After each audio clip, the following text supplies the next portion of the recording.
Համոզված եմ երեք բոլորդ հետևել եք իրադարձություններին եւ կարծում եմ կարեւոր է արձանագրել, որ բացահայտվել է մեր պետականության Հայաստանի Հանրապետության անվտանգության եւ կայունության դեմ նախապատրաստվող հանցագործություն եւ բնականաբար նաեւ կանխվել է այդ պլանի իրագործումը եւ ուզում եմ շնորհակալություն հայտնել մեր իրավապահ համակարգի բոլոր ներկայացուցիչներին եւ առավոտյան հարցը քննարկել եմ նաեւ Հանրապետության նախագահի հետ եւ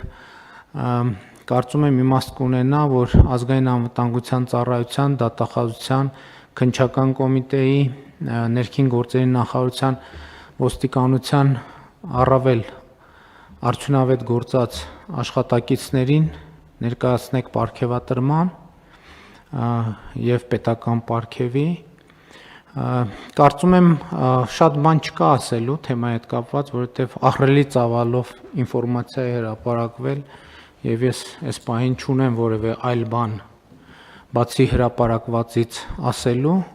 համոզված եմ արդյունավետ քննություն տեղի կունենա եւ հետագա ընթացքի մասին մեր իրավապահները հանրությանը կիրազեկեն